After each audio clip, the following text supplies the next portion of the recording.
Dari informasi terkait sudah boleh dilakukan ibadah haji, kita beralih ke informasi yang membahagiakan juga satu ini.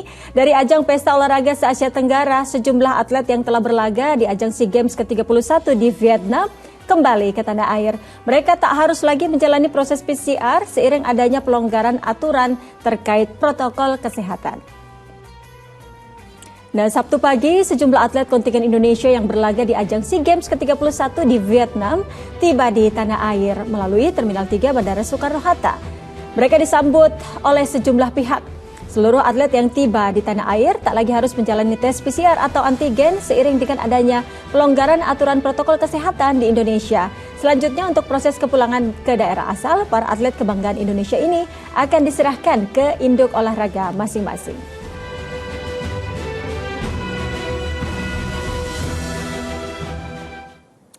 Alhamdulillah para atlet telah mendarat sampai di Indonesia pagi tadi dengan selamat, walaupun memang masih sebagian. Jadi meskipun juga Indonesia belum menduduki posisi teratas mengumpulkan medali emas ataupun medali lainnya, tapi usaha mereka tetap teratas bagi kita bangsa Indonesia. Ustaz Erik, para atlet yang berlaga baik di ajang nasional maupun internasional ini kan semata-mata untuk membela atau mengharumkan nama bangsa. Nah, lalu bagaimana Ustaz membela atau mengharumkan nama bangsa ini menurut pandangan Islam? Wah, menarik ya. Jadi kalau misalnya kita lihat dalam konteks bela negara gitu ya, itu justru hubul watan minal iman ya. Jadi mencintai tanah air itu bagian dari iman kan begitu ya. Apalagi kita memahami juga ada ukhuwah wataniyah ya, artinya persaudaraan sesama setanah air gitu ya, sebangsa begitu ya. Itu persaudaraan yang kuat yang kita kalau misalnya lihat kalau di dalam ajang-ajang perlombaan ada ukhuwah besar ya atau insaniyah ya, ada persaudaraan sesama manusia juga. Jadi kalau kita lihat betapa yang namanya membela negara ya, itu termasuk di dalamnya jihad ya yang wajib ya, yang kalau kita lihat kenapa? Karena kan manusia ini diangkat sebagai khalifah ya, sebagai pemimpin, sebagai pemakmur di muka bumi ini. Nah, kemudian muka bumi yang mana yang diamanahkan kan gitu ya. Kalau kita di negara Indonesia ya kita bela Indonesia, bela tanah air kita, bela tanah kelahiran kita ya, dan insya Allah itu bagian yang kemudian menjadi amal ibadah kita ya, ketika kita membela agar supaya di negeri kita ini kita bisa melakukan ibadah, bisa bertakwa kepada Allah ya, bisa kemudian melakukan hal yang positif. Ya, itu kan sebuah amal-amalan yang insya Allah termasuk amal soleh yang termasuk ibadah kepada Allah. Ustaz, koreksi bila saya salah, ada yang namanya musabaqah yang artinya perlombaan. Nah, bagaimana perlombaan yang baik sesuai dengan syariat Islam, Ustaz?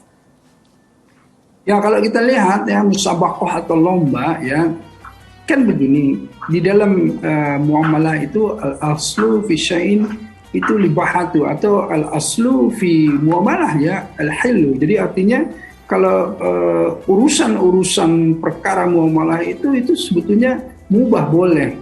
Illa ala dalil bitahrimihi, kecuali ada dalil yang mengharamkannya begitu. Nah, jadi lomba itu diperbolehkan ya, apalagi kalau ada lomba-lomba kekhususan ya, seperti kalau di zaman Rasulullah SAW ada lomba berkuda, melempar, memanah ya, itu justru lomba-lomba yang kemudian disunahkan begitu ya.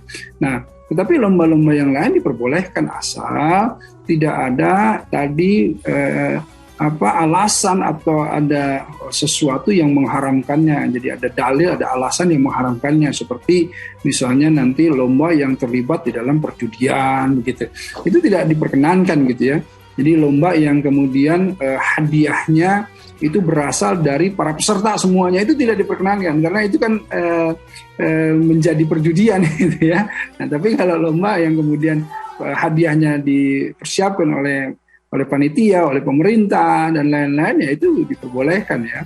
Nah, dan lagi ada beberapa secara fikih ya, lomba-lomba yang mana yang diperbolehkan dan mana yang tidak. Yang jelas yang menyangkut unsur perjudian ya, itu tentu dilarang gitu. Nah, itulah lomba-lomba ya, yang bahkan di dalam Islam sendiri Rasulullah SAW itu sering lomba lari sama istri beliau gitu ya, untuk kemudian menjaga kesehatan tubuhnya begitu. Jadi lomba itu bulat juga, Rasulullah juga bulat gitu.